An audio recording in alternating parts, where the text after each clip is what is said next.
Boa noite, queridos. A paz do Senhor a todos. Dá um sorriso mais aleluiado para quem está perto de você. Dá um mais feliz assim. Dá um sorriso feliz, isso. Diz assim, ó, não conversa comigo mais. Você sabe que tem diferença entre libertação, batalha espiritual e cura, né? Tem esse papo, não, vai ter um seminário de libertação e batalha espiritual, ou uma coisa ou outra. Libertação trata de cativeiros, razões pelas quais as pessoas ficam aprisionadas. Vou dar um exemplo para você. Estive numa igreja esse ano, ministrando aí uma menina, uma moça de em torno dos 25 anos, falou para mim assim, pastor, eu gosto muito de criança. Eu falei, que bom, minha irmã, que bonito, porque é da boca dos pequeninos que sai o perfeito louvor. E ela falou assim, não pastor, o senhor não entendeu, eu gosto de criança sexualmente, eu gosto de abusar de criança. Entendo o que eu vou dizer. Uma jaula espiritual, uma prisão espiritual, é um lugar que você não consegue sair se não tiver um libertador. Ninguém entra dentro da jaula porque quer. Ou você comete uma transgressão, ou você, no teu coração, abriga um pecado e vive nele, ou então alguém te coloca lá dentro. O que há por trás de uma prisão espiritual, gente? Há uma iniquidade. Quando eu falo sobre libertação, entenda o que eu vou dizer. Há tanta bobagem que está sendo pregado aí. Libertação e batalha espiritual, querido, a gente está lidando com o pai da mentira. Você sabe que Satanás, João 8,44, é denunciado por Jesus como o pai da mentira, e o que ele traz de mentira na igreja é um negócio impressionante. Olha, cuidado, porque você vai trabalhar com libertação, batalha espiritual, você que vai ser do ministério de intercessão, cuidado com a retaliação. Quem já ouviu falar nisso, gente? Isso existe, gente? Gente, a Bíblia diz, Jesus diz, eis que vos dou autoridade para pisar de serpentes e escorpiões e todo, diga todo, diga todo o poder do mal e nenhum dano vos fará. Gente, existe algo em você viver na pureza e na santidade, o inimigo não pode te tocar. 1 João capítulo 5, verso 8 diz, aquele que nasceu de Deus, diga assim, não anda em pecado.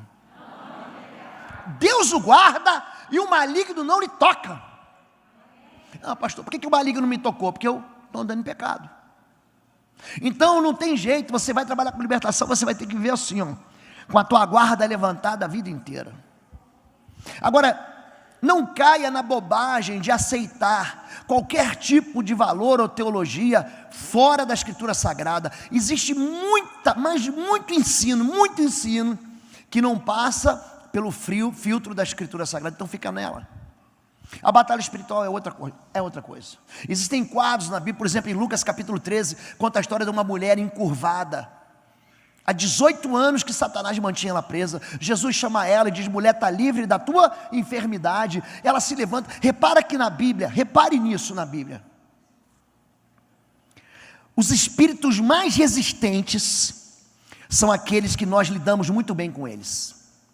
Eles ficam atrelados, vinculados a pecados que nós lidamos bem com eles. Essa menina que se dizia apaixonada, viciada em fazer sexo com criança, abusou dos próprios filhos. Terminou o processo, eu geralmente ministro assim cursos, eu dou 1h20 de ministração e mais 20 minutos de intervalo. Eu fui só orar, só botei a mão na cabeça dela, já manifestou um demônio. E quando manifestou, eu fiquei 20 minutos para expulsar. E normalmente, é rápido, você bota a mão e diz, em nome de Jesus, cala-te, sai! Ele, se manda. Agora, existem castas que oferecem o que? Resistência. Jesus diz para a gente que havia uma criança endemoniada, havia um jovem. Desde quando acontece isso? Qual a razão? Como é que isso aí entrou dentro da pessoa? Porque o demônio ele não fecha os olhos e diz unidunité, salabemimgue, vou entrar na vida desse aqui. Não é isso. Eu vou entrar na família, eu vou entrar no filho, eu vou entrar no marido, eu vou entrar na sogra. Não, na sogra pode entrar. Não, não pode.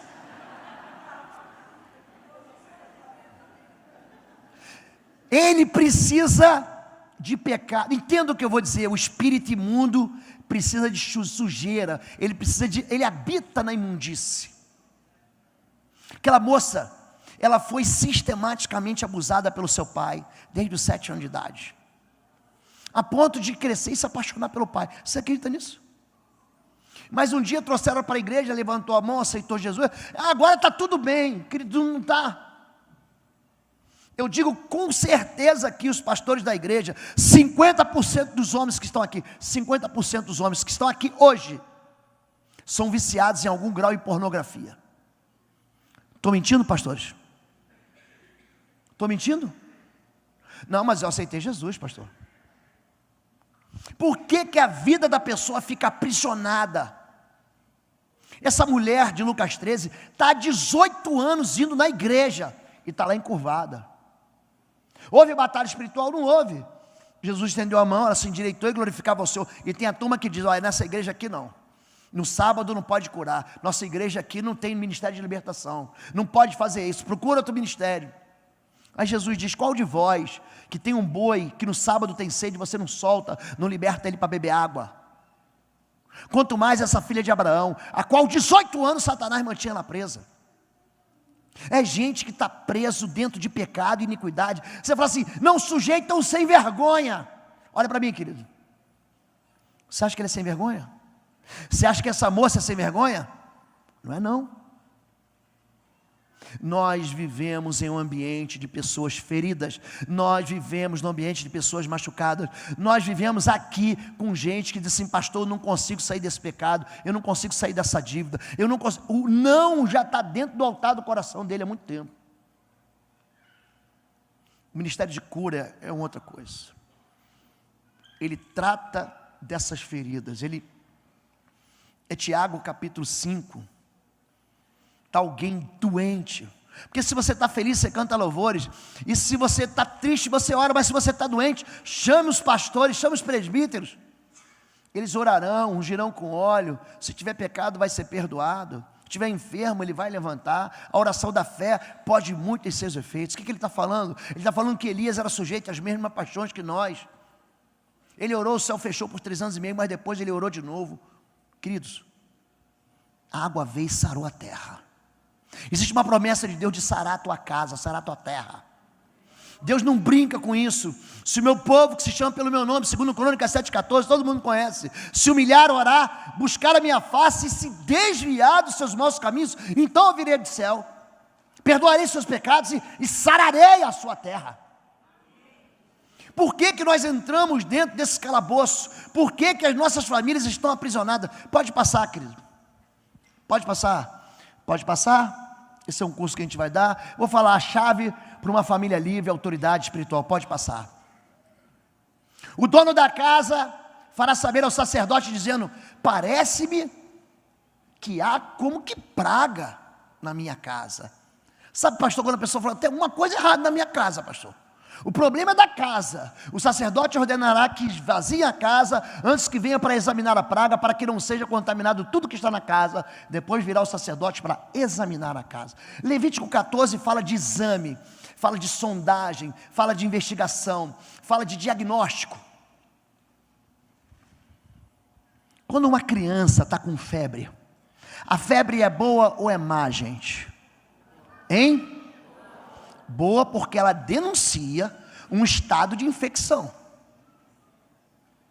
Quando nós olhamos, quando eu olho para a vida de uma pessoa, eu trato disso, eu trabalho com libertação especificamente há 15 anos. Então eu sistematizei dentro das escrituras sagradas. Vocês não vão ver sair da minha boca nenhum palavreado gospel. Vocês só vão ouvir sair da minha boca a palavra da Bíblia. Só Bíblia. Porque se você lida com o pai da mentira, você tem que tratar com a verdade. Deus, gente, Ele quer liberdade para o homem, sim ou não? Sim. Comerás livremente. A primeira conversa que Deus tem com Adão, qual é? Antes dele dar uma esposa para Adão, antes dele dizer assim, ó, coloca nome nos animais, ele fala assim, ó, comerás Diga assim, livremente. A liberdade sai do coração de Deus. Toda vez que Ele fala com alguém, Ele fala sobre isso. Quando Deus, Ele chama o povo de Israel do Egito. Ontem nós celebramos a Páscoa. A Páscoa é a celebração da liberdade. Ele chama o povo assim, eu vou te dar 10 palavras. Êxodo capítulo 20. Eu sou o Senhor, eu sou o teu Deus, e eu sou aquele que te tira da casa da escravidão. Quem é Deus? É quem me tira da casa da escravidão. É o meu Deus que me tira. Quando Jesus, Ele fala pela primeira vez, Ele vai para a sinagoga no capítulo 4, Ele faz de Lucas, Ele faz o que? Uma referência a Isaías 61:1. O Espírito do Senhor, bota a mão assim sobre sua cabeça. Diga assim, o Espírito do Senhor está sobre mim. Diga, sobre mim. Agora esfrega assim, ó. Diga assim, Ele me ungiu. A unção é o Espírito esfregado sobre. Diga assim. Ele me ungiu para libertar cativos, para pôr em liberdade os oprimidos, para abrir a porta das prisões, para dar vista aos cegos e para anunciar o ano do perdão, o ano aceitável do Senhor. Existe uma unção messiânica, e essa unção messiânica em Jesus, ela é carregada de liberdade, de libertação. Ele me ungiu para quê? Para abrir porta de prisões. Jesus, Ele não veio para todo mundo, Ele veio para os filhos de Israel. E quando Ele vem, gente, e Ele vem no seu rastro, Ele faz tanto milagre, um quarto, se você pega os evangelhos, 1/4 de todo o evangelho de Mateus, Marcos, Lucas e João. Quem já leu todos os evangelhos, levanta a mão e dá um glória. Se você não leu, se você ler 10 capítulos da Bíblia por dia, em 9 dias você leu todos os 4 evangelhos. Só 10 capítulos, em 9 dias você leu os 4 evangelhos.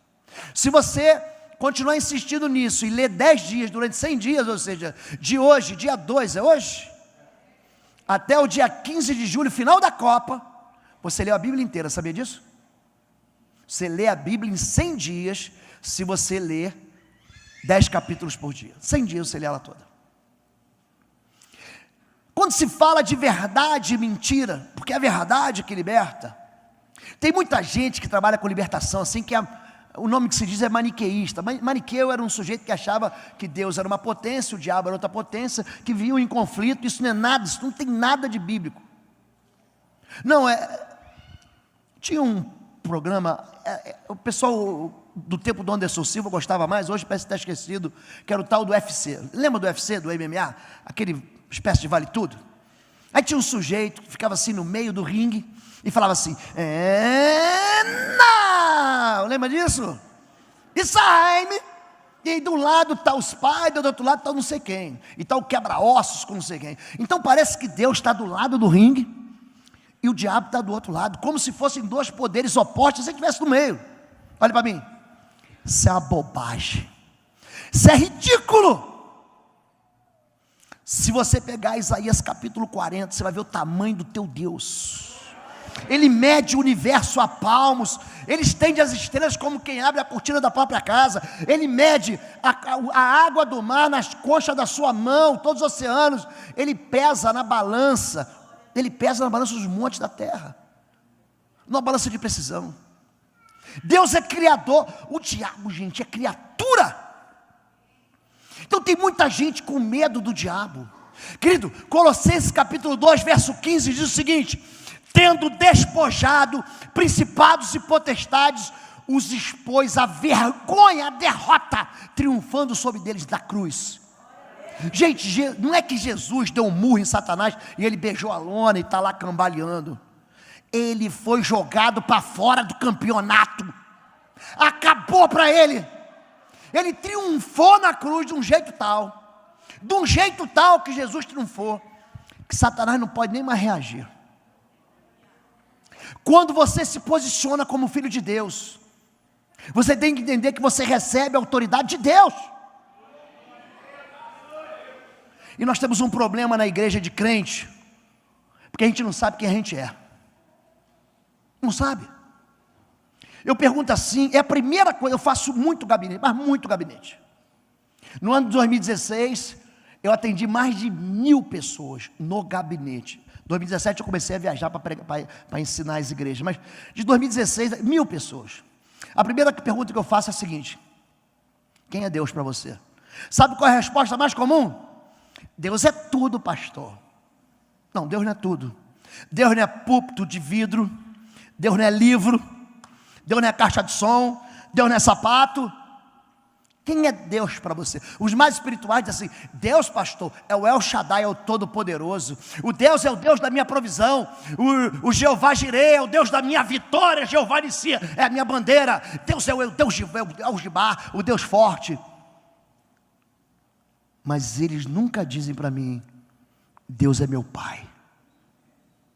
E é uma relação muito ruim quando você trata Deus como alguém que não é seu Pai.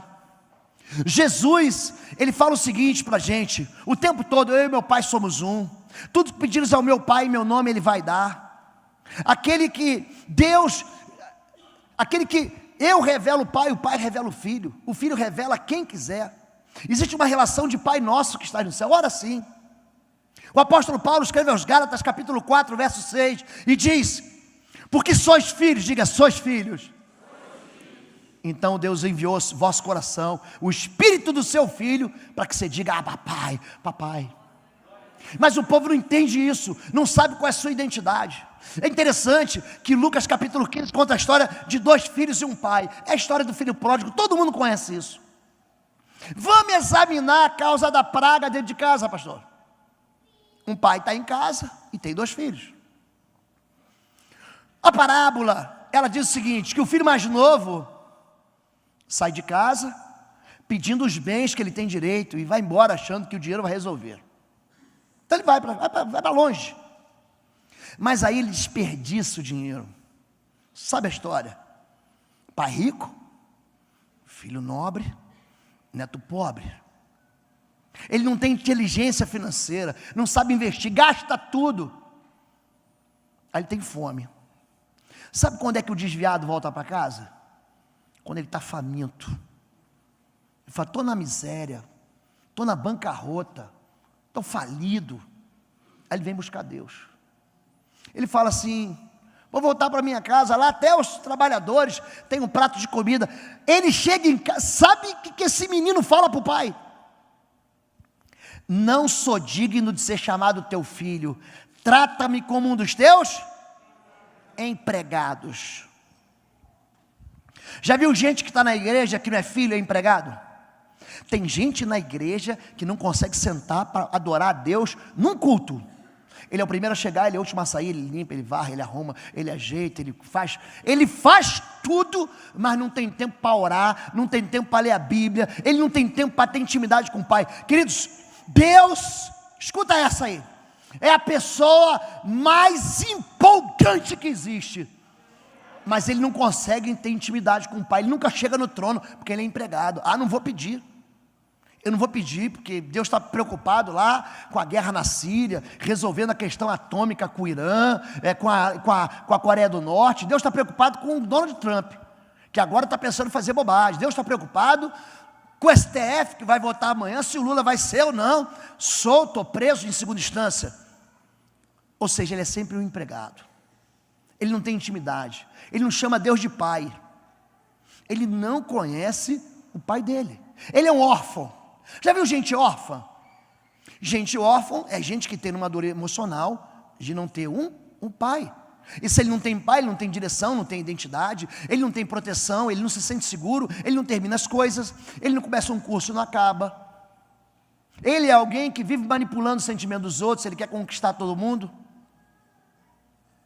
Mas o negócio vai ficar pior. Porque esse pai não tem só um filho, ele tem 2. Aí tem um outro filho que está dentro de casa, está lá trabalhando. Aí ele ouve o quê? As canções. Porque o pai não quer tratar o filho como empregado. Bota a sandália nos pés, coloca o anel na mão, dá para ele uma capa nova. Vamos fazer uma pega aquele bezerro cevado, vamos fazer um churrasco. Aí o filho mais velho ouve aquilo e fica zangado com o bico. Já fez tromba? Bem sim. Cheguei na igreja há 20 anos, o irmão chegou um mês, a esposa já se converteu, já tudo deu certo para ele, eu estou aqui ainda. Aí fica zangado com o pai. Meu filho, o que você tem? Eu tenho trabalhado para ti todos esses anos como um escravo. Diga escravo. Diga escravo. É gente que em vez de ser filho, é escravo. Jesus fala sobre isso. O filho fica sempre em casa, o escravo não. Se o filho vos libertar, vocês de fato serão livres. Qual é o problema da gente aqui? É que a gente quer colocar a culpa nos outros.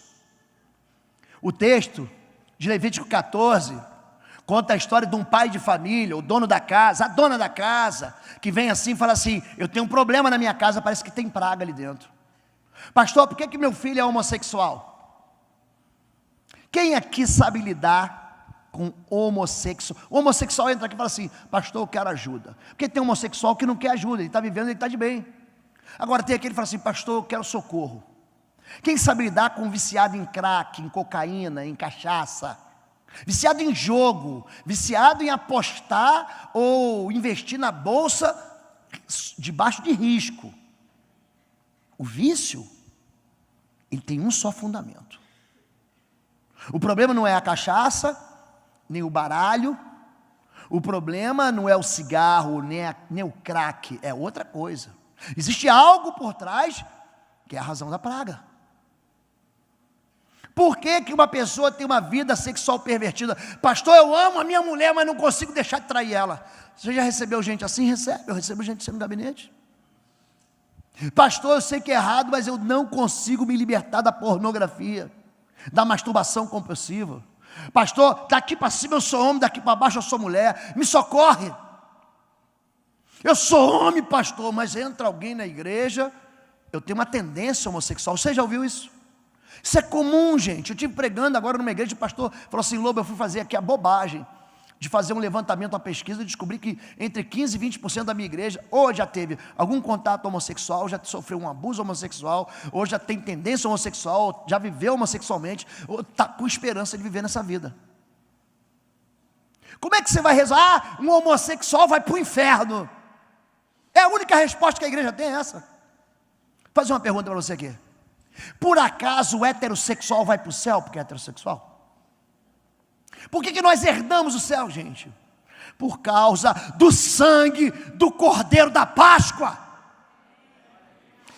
E fostes purificados, tiveste tuas vestes lavadas no sangue da cruz. O que há por trás de uma perversão? O que há por trás de uma aliança de caráter maligno? Pastor, por que eu não consigo me soltar dele? Por que essa praga tocou em mim, pastor? Porque a praga, ela vem através de um convite chamado pecado. Esse homem que trai a mulher, não é um sem vergonha. Ele não é um mau caráter. Esse rapaz, essa moça, que se diz homossexual, não é um problema. O que há por trás da homossexualidade?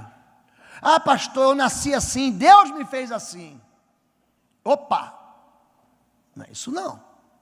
Ah, pastor, eu me sinto assim desde criança. Preste atenção. Esses quadros são construídos. A ausência do sacerdócio masculino. Pode passar, querido. Eu quero ler um texto com vocês, em Marcos 7. Porque uma mulher cuja filha tinha um espírito imundo. Eu quero que você preste atenção nisso. Essa mulher, ouvindo falar dele, foi e lançou-se aos seus pés. E esta mulher era grega, cirofenícia de nação, não era crente, não era cristã, não era evangélica. E rogava-lhe que expulsasse de sua filha o demônio. A pergunta é: onde é que está o pai? Eu acho impressionante a reunião de oração nas igrejas. 80% são mulheres. Cadê o homem? Não está lá. Não está lá. A causa número 1 dos distúrbios familiares é a ausência do sacerdócio masculino. O pai não está lá. Eu vou te dar um número. Isso é ciência. Isso é pesquisa científica de americano. Está num site chamado www.familyfoundation.com. Para cada 100 crianças que se envolvem na igreja, só 2 famílias que se envolvem com ela. Só 2 famílias. Para cada 100 mulheres que se envolvem na igreja, 17 famílias se envolvem com ela. Agora fica de queixo caído aí, bota o cinto de segurança. Para cada 100 homens que se envolvem na igreja, 100, 94 famílias se envolvem com ela. Eu não sou daqui não, eu sou de Curitiba. Quer fazer um teste comigo aqui agora? Quem aqui é casado, homem, casado, crente, já foi batizado, homem casado, crente, que já foi batizado e que não tem ninguém da sua família aqui, levanta a mão. Pode levantar a mão. Nenhum! Porque olha para mim, mulher, porque o teu desejo será para o teu marido. Se o homem se posiciona, a casa dele fica debaixo da mesma autoridade que ele recebe do pastor da igreja. Existe uma canção em Israel, nós cantamos quando a gente está chegando num lugar chamado Cesareia de Filipe. Eu vou todo ano para lá, fronteira lá com a Síria. É assim: Ineve Manove Manaim, Chavete Arringa Miarrat. O óleo que escorre na cabeça, da barba e da gola de Arão é como orvalho, ou como a neve derretida do Hermon. Ali Deus ordena a vida e a bênção para sempre. Você quer ser bendito, querido? Fica debaixo da autoridade. A autoridade dessa igreja, eu sei que tem muitos ministérios aqui, me falaram que tem mais de 30 pastores.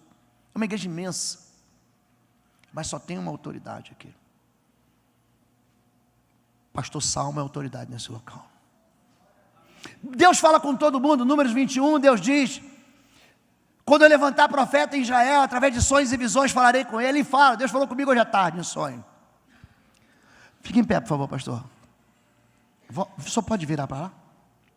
Mas não é assim com o meu servo Moisés. Com ele eu falo face to face, tete a tete, eu falo cara a cara, eu falo boca a boca.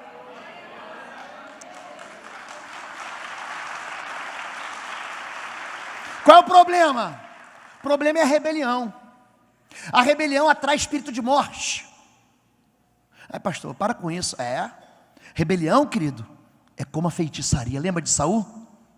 No capítulo 10 de 1 Samuel, ele está profetizando dos profetas, ungido.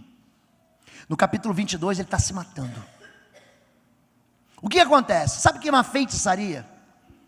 A feitiçaria é uma manipulação, uma tentativa de manipulação espiritual de poderes ocultistas. Isso é uma rebelião, uma feitiçaria. E Deus avisa a gente quando a gente está em rebelião. Já viu a igreja rachada, pastor, crescer? Eu quero ser apresentado. Cresce 1 ano, 2 anos, 3 anos, daqui a pouco racha. E cresce mais um pouco, racha. É gente que sai da igreja sem bênção. É gente que sai da igreja, eu vou construir meu ministério. Então vai esperto. Você quer ser mais esperto do que Deus? Querido, Deus não fala com todo mundo na igreja. Para dar visão só fala com um. Escreve ao anjo da igreja de Éfeso, de Esmirna, de Tiatira, de Sardes, de Laodiceia, de Filadélfia, de Pérgamo. Ele fala com o anjo, ele não fala com todo mundo. Não, mas o rebelde, você sabe, é a mulher que quer ser rebelde ao marido, é a casa dividida. Mateus capítulo 12 diz: a casa dividida não subsistirá, um reino dividido vai fracassar. Quando a gente fala sobre rebelião, Deus fala o quê? Olha, Saul, a rebelião é como o pecado da feitiçaria. Naquele momento, pastor, por que entrou um espírito de morte na minha vida? Por que eu só penso em me matar? Por que eu penso em dar cabo da minha vida? Por que eu tenho ódio, com vontade de matar as pessoas? Eu atendi uma senhora anteontem, queria matar o filho. Ai, pastor, era louca. Não é louca. Ela está debaixo de um controle sobrenatural maligno. De alguma maneira, aquilo entrou na vida dela. Saul, ele é rebelde. Daqui a pouco aquele espírito de morte entra nele, ele fica tentando matar Davi o dia inteiro. Ele bota o esquadrão da morte atrás do garoto. Ele vai se esconder lá no deserto de En-Gedi. Quando ele não consegue matar, sabe o que ele faz? Ele vai consultar a feiticeira de Endor. A rebelião é como o pecado da feitiçaria. Não brinque com a escritura, a Bíblia não erra. Aí ele vai, consulta a feiticeira, e aquele espírito de morte mata ele. Ele se mata. Não, aquele espírito enganou ele, seduziu ele. Então entendo o que eu vou dizer aqui. Quando nós falamos assim, há como praga na minha casa, tem gente até que acha que a casa é mal assombrada. Eu entro dentro de, outro dia eu entrei na casa de uma pessoa, todas as panelas, quando eu falei, eu não invento moda, eu botei o pé, quando eu botei o pé eu falei, Pai, seja nessa casa, é chegado o reino dos céus. Não foi assim que Jesus falou? Ide, curai os enfermos, purificar os leprosos, expulsar os demônios e anunciar a chegada do reino dos céus. Pronto, é isso que eu faço. Todas as panelas começaram a cair. A casa está endemoniada. Ah, é? Um dia eu falo com vocês sobre demônios territoriais para vocês entenderem. Não hoje. Mas espírito imundo, querido, ele habita em pessoas. Mateus capítulo 12 diz que quando o espírito imundo sai, diga assim, do homem. Diga, do homem. Ele anda por lugares áridos, ele busca repouso, mas não encontra, ele volta para o homem.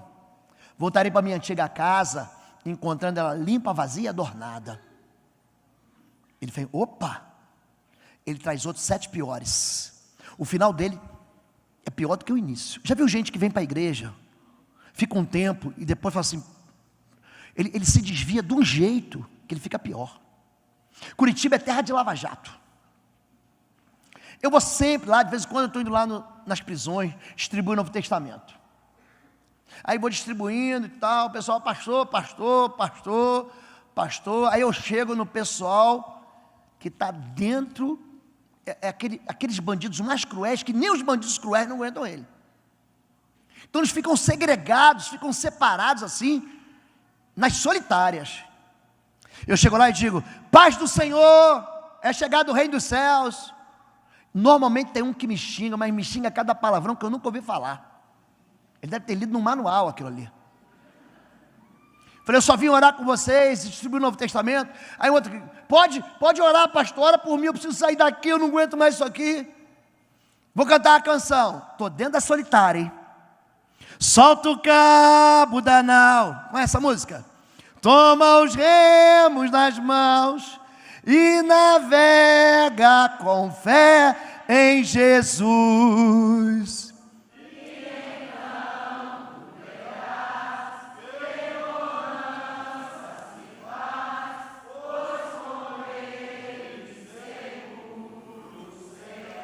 Gente, vocês cantaram igual os presos. Todos os presos conheciam essa canção. Por quê? Por quê, gente? Tudo filho de crente. Qual é teu nome? Davi. Teu nome Paulo. Qual é teu nome? Melquisedeque. Fala uma coisa aí. Quem é o miserável que dá o nome do filho de Melquisedeque? Crente. Crente. Crente. Ô Bartimeu na sala 3. Os nossos filhos, gente, deviam estar aqui. Eles estão fora da igreja. Por que nós perdemos os nossos filhos? Como é que é construído o desvio? É dentro de casa. É um homem que na igreja ele é uma bênção, mas a boca dele dentro de casa só sai palavra frívola, palavrão, ele amaldiçoa, ele praqueja, ele é um chato, ele é um reclamão, ele é um cri-cri, ele é um pão duro, lazarento. Aí ele quer que o filho seja uma bênção. A mamãe só sabe reclamar. Como é que foi a nota da escola? O filho não vê a mãe orar, não vê a mãe jejuar por ele um dia. Ele não tem dentro de casa um exemplo para seguir. Ele se afasta porque ele não vê Deus na vida do pai e da mãe. O que meu pai é crente? Hoje tem a turma que diz assim, eu sou crente não praticante. Tem a turma que diz que é evangélico não praticante. Vocês estão pensando que eu estou brincando? Tá bom, tá bom. Levanta a mão aqui e fica com a mão levantada. Quem conhece um crente que já esteve na igreja e está desviado hoje? Levanta a mão assim, fica com a mão levantada. Levante, agora olha para o lado para você ver a gracinha. Olha para o lado. Para cada crente que tem aqui, pastor, tem um crente fora desviado. Tem? Tem mais. A mulher tinha uma filha, o pai não estava lá com o espírito imundo. Rogava que expulsasse sua filha o demônio. Mas Jesus disse, deixa primeiro saciar os filhos, porque não convém tomar o pão dos filhos e lançá-los aos cachorrinhos. Vamos lá, gente. Espírito imundo habita onde? Na imundice. Para você convidar uma mosca para dentro da tua casa, você faz o quê? É isso? Pastor, para ter mosca em casa, você precisa ter alguma coisa podre. Você pega algo podre, uma comida podre, lixo. Você pega fezes, coloca em cima da mesa. Você não precisa convidar a mosca não, a mosca vem. Vem. A mosca vem e enche a tua casa de inseto. Aí tem a turma que fala, eu já sei limpar a mosca, pastor. Em nome de Jesus, sai. Sai, gente. Sai, gente. É gente que quer que o demônio saia, mas não quer sair de dentro da lixeira. É gente que não quer romper com o pecado.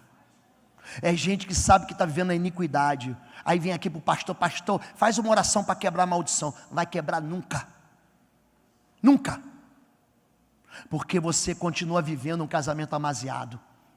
Há uma ilegalidade espiritual na sua casa. A sua boca está falando do que está cheio do teu coração, que é imundície, que é sujeira. É gente que fica abanando mosca. Vai voltar 7 piores. Não, pastor, tá aqui. Eu era garoto, a gente ia para a praia. E dormia num colchão, gente, era horrível. De palha de arroz. Já dormiu nesse colchão? Ninguém merece. Ninguém merece. E aí tinha muito mosquito. O que mamãe fazia? Pegava um negócio chamado aspiral. É verde assim, você queima. Você lembra disso? Gente, matava o mosquito e você morria sufocado. Ou então tinha o tal do Flit. Vocês conheceram o Flit, gente? Você botava veneno assim e ficava assim, ó. Lembra disso? Espera aí que eu vou matar a mosca, pastor. Vai resolver, gente? O que eu tenho que fazer? Eu tenho que pegar a sujeira. Não é isso, gente? O que eu faço? Eu pego a sujeira aí. Vocês já viram rato aqui, gente? Por que não tem rato aqui? Limpeza, pureza. Pastor, o senhor já viu crente endemoniado? Falei, mas muito. E não é crente novo convertido, não, é crente velho. Por que uma pessoa fica endemoniada, pastor? Porque ela bane Deus, ela dá um cartão vermelho para Deus, diz assim, que você não vai entrar. São áreas de desobediência na sua vida. Você desobedece na sua vida financeira e quer colher muito. Gente, já ouviu falar sobre o ladrão, a maldição do ladrão? Zacarias 5, verso 3 a verso 5. Essa é a maldição que está sobre o ladrão. Eu, o Senhor dos Exércitos, eu lancei essa maldição para que entre na casa do ladrão e destrua a sua família. Ah, pastor, roubei e me deu bem, continuo roubando, estou fazendo uns negócios aí, não é bem uma corrupção, uma fraudezinha, mas foi Deus que abriu a porta para mim, pastor. Eu estou inclusive orando para ele abrir uma outra porta lá em Brasília.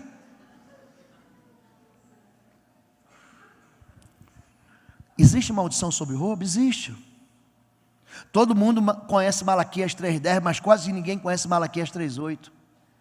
Com maldição sois amaldiçoados, porque a mim me roubais. É gente que quer prosperar, mas não consegue ser fiel no pouco. Que se você não é fiel no pouco, sabe quando você vai chegar no muito? Nunca! Nunca! É gente que quer ser feliz emocionalmente. É gente que fica tragado por uma depressão, por uma síndrome do pânico, por uma tristeza profunda. E continua sem perdoar. Aliás, a ausência do perdão, ela consegue atrair espíritos severos. Eu e Fabiola ministrando numa igreja, eu não faço mais isso.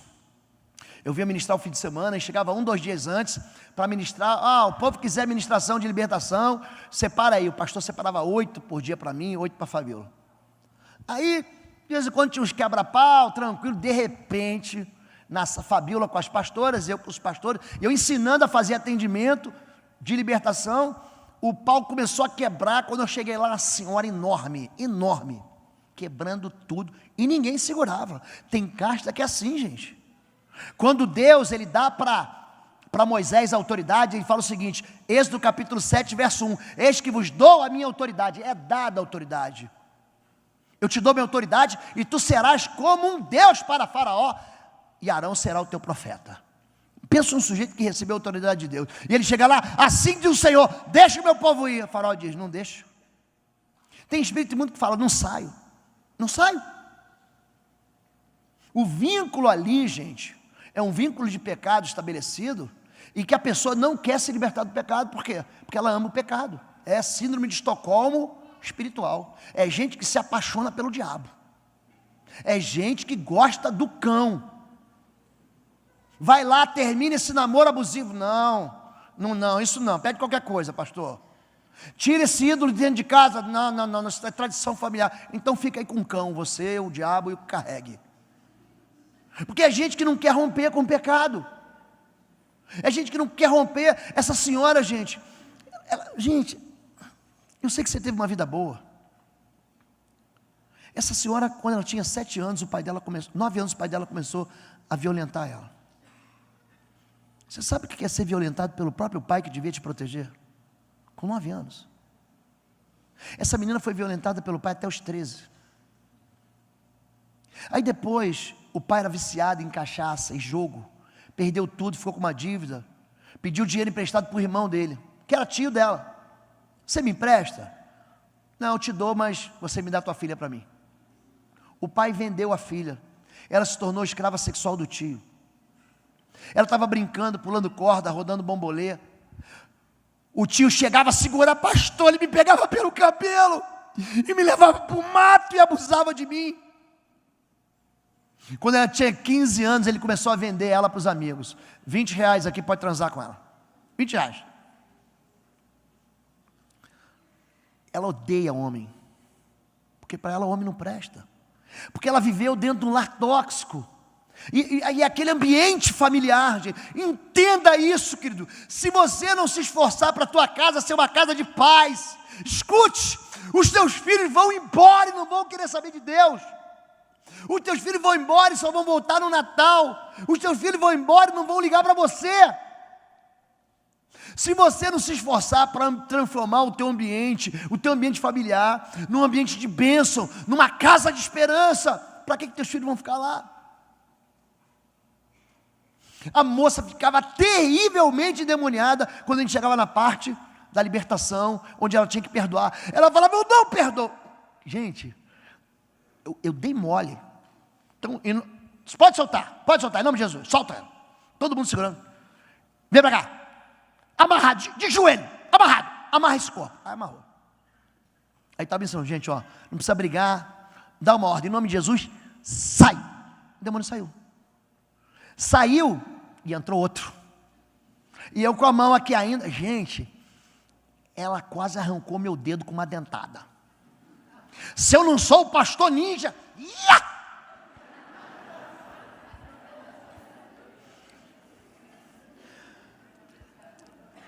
Sabe por que a dor é emocional? Porque você se recusa a perdoar os outros, ou você se recusa a se perdoar. Gente, amargura e culpa é uma mesma avenida, é o mesmo caminho, mesma direção com sentidos opostos. Eu sou amargo contra você e te odeio, que você tentou me matar, você tentou me roubar, Você tentou me abortar. Você me traiu, você me abandonou. Você disse que ia ficar comigo para sempre. E se arrumou outro homem e foi embora. Você me arrasou, você me destruiu. E eu não te perdoo. A culpa é igualzinho. Só que em vez de eu odiar você, como amargura, odeio a mim mesmo. Eu me odeio, porque eu tentei te abortar, ou te abortei. E eu não me perdoo por isso. E eu tentei te matar, eu roubei mamãe. Eu enganei meu esposo, minha esposa. Eu fiz aquilo que era mal. Então eu não tenho perdão. A culpa vem misturada com algo chamado orgulho. Não, Jesus morreu por todo mundo, mas o meu pecado não tem perdão, porque eu sou apenas o máximo. O orgulhoso, gente, ele crê no pecado até de Hitler, de Saddam Hussein, no perdão de pecado de Hitler, mas o dele ele não crê. Porque ele acha que o pecado dele, não, pastor, eu já era crente, por que eu fui fazer isso? Você tirar gente de dentro de cativeiro é uma obra que merece compaixão. Muitos de vocês aqui têm pecados secretos.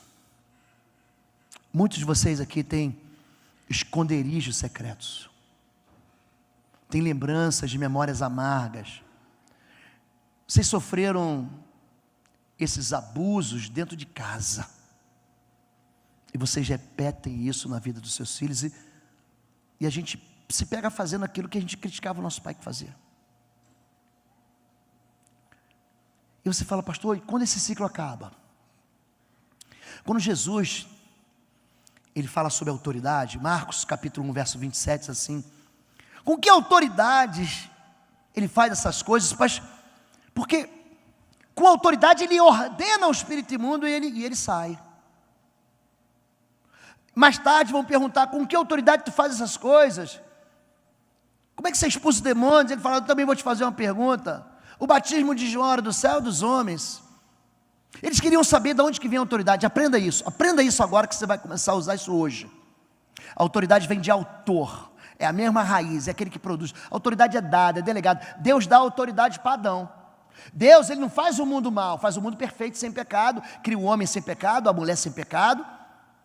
E quando ele cria o homem e a mulher, ele coloca eles no mundo, no paraíso lá, sem pecado, um jardim. E o que o bobão do Adão faz? Pega aquela autoridade, Deus disse, deu uma autoridade para ele dominar, dominarás sobre os peixes do mar, sobre as aves do céu, sobre os rebanhos selváticos, sobre os animais que rastejam. Ele deu autoridade, dominar não é ser dono, mas é você ser mordomo daquilo que é de Deus. E aí, ele pega essa autoridade, e ele troca a autoridade pelo conhecimento do bem e do mal. Ele pega a autoridade que Deus deu para ele e entrega ao ser mais cruel, brutal, assassino e homicida, que é Satanás. Por que o mundo é mau, pastor? Por que criancinha nasce com câncer? Por que tem guerra? Porque Deus deu autoridade para Adão e o Adão entregou essa autoridade na mão de Satanás. É por isso que o mundo jaz no maligno. É por isso que Jesus diz que ele é o príncipe das... O apóstolo Paulo diz que ele é o príncipe das potestades do ar que opera nos filhos da desobediência. Por que o mundo é mau? Porque o diabo está deitando e enrolando. E aí o que acontece? Como é que a gente resolve isso? Simples. Vindo à plenitude dos tempos, Deus enviou seu filho nascido de mulher, Jesus de Nazaré. Gente, você faz ideia do que aconteceu na cruz? Você faz ideia da derrota fragorosa de Satanás na cruz? A Bíblia diz que o Senhor o destruirá. O fim dele, gente, é no inferno. E foi lançado, é passado. Quando você pega Apocalipse para você ver, e foi lançado o diabo, o inferno, o falso profeta, foi lançado num lago de fogo e enxofre. Acabou para ele. Quando Jesus ressuscita dos mortos, porque nem os laços da morte conseguiram segurá-lo. Quando aquele cântico ecoa no Novo Testamento, ó morte, onde está a tua vitória? Ó inferno, cadê o teu aguilhão? Tragada foi a morte na vitória. A Páscoa é a morte da morte. A Páscoa fala assim: acabou aqui, Satanás. A Páscoa é festa para livres. E Jesus, ele ressurreto, aparece para os discípulos em Mateus 28:18, fala assim: é-me dada toda a autoridade no céu e na terra. Diga assim: toda a autoridade. Toda a autoridade. Qual a autoridade que ficou para o diabo? Diga assim: zero. Nenhuma. Mateus capítulo 8, Jesus está ali na casa de Pedro, em Cafarnaum. Chega um centurião é um capitão. Eu fui militar a minha vida toda, por 31 anos, sou coronel da Força Aérea, e eu entendo esse negócio de autoridade. Eu digo ao meu soldado: vai, uma palavra, vai, ele vai. Eu digo ao meu soldado uma palavra: vem, ele vem. Eu digo uma palavra: faz, ele faz. Eu sou um homem sob autoridade de Jesus. O centurião é um capitão, comandante das centúrias, dos 100 homens, era um comandante de companhia. Eu digo. Ele fala uma palavra e essa palavra se cumpre. Aí Jesus disse assim: pode parar. Porque ele está falando o seguinte: assim como eu dou ordem no meu soldado e ele obedece, no mundo espiritual não tem distância. Só dá uma palavra e as enfermidades, elas batem em retirada. Diga uma palavra, Jesus, meu servo será curado. Ele fala assim: para, nem mesmo em Israel, nem no meio da catedral da família em Goiânia eu vi fé como a desse homem aqui. Ele entendeu tudo. Por quê? Porque a autoridade é comunicada. O espírito imundo, gente, ele não sai, ele não é onisciente. Não adianta você ir para debaixo da coberta, ele não é o presidente, e ficar pensando, fazer figa, tomar banho de água benta, tomar banho de sal grosso. Não vai resolver fazer sinal da cruz. Você tem que dar uma ordem para ele sair. Jesus, com autoridade, diga assim: ordenava. Diga: ordenava. Só que a igreja é tímida demais. Eles estão no meio de uma tempestade, em Marcos capítulo 4, indo para a região de Gádara. Lá Jesus vai encontrar um endemoniado do sepulcro de Gádara, dos genezarenos. E o pau comendo, e vem chuva, e vem tempestade. Senhor, o Senhor não se importa conosco? Ele fala: bem, vocês não entenderam nada. Eu vou ensinar de novo, olha como é que se... Cara-te vento, quieta-te mar. E fez bonança. E eles perguntam: quem é esse? Quem é esse que até o vento ele dá ordem e cala? Eles não estavam entendendo que Jesus já estava dando para eles autoridade. Autoridade, quer dizer, é um princípio que vem do céu. Autoridade é algo que Deus deu para mim e para você, para a gente usar. Só que a gente não usa porque a gente fica com vergonha e com medo. A gente precisa parar com isso. Quando Josué, ele está lutando contra os amorreus, eles vinham, atacavam e fugiam, ele chega uma hora que ele fala assim: chega! Tu sol para em Gibeão, e tua lua detenha-se no vale de Ajalon. Gente, não é que o sol e a lua pararam, vamos combinar aqui. A gente não vive mais debaixo daquela teoria heliocêntrica. O universo parou, gente. O universo parou. Não é que o sistema solar parou, é que a Via Láctea parou. Não é que a Via Láctea parou, é que Andrômeda, Órion, os cinturões de estrelas de Léo, de Áquila, pararam. Porque alguém deu uma voz. Jesus, no capítulo 7 de Marcos, ele chega de Betânia, ele tem fome, e quando ele chega lá, ele vê uma figueira, e a figueira tem folhas. Você sabe, quando figueira tem folha, tem fruto. E aí Jesus vai lá e busca e fala assim: não tem, nunca mais ninguém coma de ti nenhum fruto. E eles vão embora. Na manhã seguinte, quando Pedro chega, eles estavam voltando de Tiberíades. Betânia fica ali do lado do Jordânia, é perto, dá uns 6 quilômetros de Jerusalém. Quando eles voltam, os discípulos dizem: Senhor, a árvore que tu, diga assim, amaldiçoaste, secou desde a raiz. Aí Jesus diz: se tu creres e não duvidares, se tua fé for como um grão de mostarda. Ele não fala em tamanho não, hein? Ele fala: se for como um grão de mostarda, até essa árvore tu dirás: arranca-te daqui e lança-te no mar. Até o monte você vai dizer, arranca-te daqui e vai para lá. Você tem que entender que aquilo que você fala comunica no mundo espiritual. Você tem que entender que aquilo que você comanda, aquilo que você ordena, aquilo que sai da sua boca, encontra um lugar de repouso e acolhimento no mundo espiritual. O mundo espiritual, querido, entenda isso. Eu preciso trabalhar mais um pouquinho. Quando Jesus ressuscita, que ele aparece para João, no livro do Apocalipse, capítulo 1, verso 18. A visão que ele tem é o seguinte: ele vê Jesus ressurreto, os seus olhos são como chama de fogo, os seus pés como bronze reluzente saído da fornalha, os seus cabelos brancos como a neve. Sabe o que ele fala? Eu sou o alfa e o ômega, eu sou o princípio e o fim, eu sou aquele que esteve morto e reviveu e vive para sempre, e eu tenho a chave da morte e do inferno. Escuta agora isso. Não é que Jesus pegou a chave da casa do diabo, como tem gente que pega, o diabo não tem chave de casa. Não é isso. Chave é metáfora de autoridade. Assim como vara é metáfora de autoridade para o seu filho. Não poupe a vara o seu filho. Deus não está mandando ser cruel nem brutal. Está dizendo o seguinte: diga não. Qual é a metáfora da autoridade civil? É a espada. É Romanos 13. Toda autoridade é dada por Deus. Ela é espada para punir o malfeitor. Não é que aquela espada vai arrancar a tua cabeça, não é isso, mas você vai receber uma sanção. A chave é metáfora de autoridade espiritual da igreja. Vamos voltar para Cesareia de Filipe, Mateus capítulo 16. Jesus pergunta o seguinte para os discípulos: que dizem os homens a respeito do Filho do Homem? Quem dizem que eu sou? Uns dizem que é Jeremias, outros dizem que é um dos profetas, tem gente que diz que eu sou o João Batista que veio dos mortos. E vós? Quem vós dizeis que eu sou? Aí Pedrão, sem pestanejar, ele diz: tu és o Cristo, o Filho do Deus vivo. Gente, Jesus ali fica aleluiado. Você sabe quando... Quer ver uma coisa assim? É questão de identidade. Quem é Clark Kent? Você sabe quem é Clark Kent? Quem sabe? É o super-homem, você sabe, ele tem uma identidade secreta. Quem é Peter Parker? Ah, é o Homem-Aranha. Quem é Logan? Essa eu quero ver. É o Wolverine. Jesus está ali. Quando Pedro revela que Jesus é o Cristo, o Filho do Deus vivo, ele é como se ele rasgasse a camisa. Não te revelou carne e sangue, foi meu Pai que te contou isso, Pedro. Você sabe a minha identidade? Mas eu também sei qual é a tua. Tu és Pedro. Teu nome não é Simão.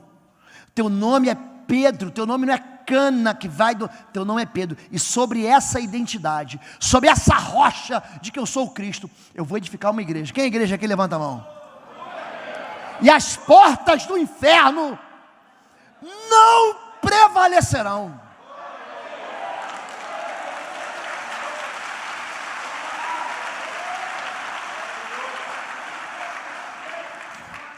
Ah, pastor, fizeram uma macumba para o meu marido. Ah, pastor, o traficante seduziu meu filho e levou para a droga. Ah, pastor, aquele homem pegou minha filha e tirou de casa. Querido, você tem autoridade. Você tem autoridade. Você tem que aprender a usar isso aí que Deus te deu. Você tem que crer que a Bíblia diz é verdade. E que as portas do inferno vão prevalecer. Só que em vez de você jejuar e orar, você reclama, você critica, você murmura. Querido, levante, para de mimimi, rema. Uma igreja de reclamões, uma igreja de incrédulos. Nós vivemos um ambiente que tudo cai na mão do pastor. Pastor, ora por mim, dá uma oradinha por mim, ora mais um pouquinho por mim. Mas você não ora por ninguém. Você quer ver uma coisa aqui? Quem aqui tira pelo menos um dia por mês, não precisa levantar a mão não, para jejuar pelo seu filho? Porque reclamar, eu sei que carne você usa, carnalidade tem bastante, mas eu quero saber o seguinte: se você orasse 10% daquilo que você reclama da sua família, tua família estava salva já. Olha para mim, querido, não adianta discutir. Você é inteligente, estudado, você é bacana, você fez mestrado, doutorado, você é doutor. Essa casta só sai com jejum e oração. E aí você está lutando com a arma errada. Tem gente que se converte e aí prega: que eu estou com o capacete da salvação, as botas da prontidão do evangelho da paz, o escudo da fé, eu estou com a espada do Espírito. Querido, passa 2, 3 anos, ele faz o striptease da armadura. Joga o capacete de salvação para o lado, chuta a bota da prontidão do evangelho da paz para o outro lado. Cadê a espada do Espírito? Está dentro do armário. é o striptease da armadura, e quer vencer as trevas. Olha para mim, olha para mim. Você está botando a esperança em mim, querido? Você está botando a esperança em mim? Querido, Deus não vai mandar anjo para te ajudar. Deus já mandou você. Deus já mandou você. Este sinal seguirão os que creem. Em meu nome expulsarão demônios, orarão pelos enfermos e os curarão, e falarão novas línguas. Querido, entenda isso. Eu sei quem você é. Tu és Pedro, e sobre essa pedra, sobre essa identidade que eu sou o Cristo, eu vou edificar uma igreja. As portas do inferno não prevalecerão. Bota o cinto de segurança agora que nós vamos decolar. Pode botar, que vai bater airbag. Eis que vos dou, diga assim, as chaves. Lembra da chave do reino do inferno? Você lembra das chaves da morte do inferno? Quem é que manda ali, gente? Quem é que tem autoridade sobre o diabo e seus demônios? Diga, Jesus de Nazaré. Só que ele pega essa chave e dá para você. Eis que vos dou as chaves do reino dos céus.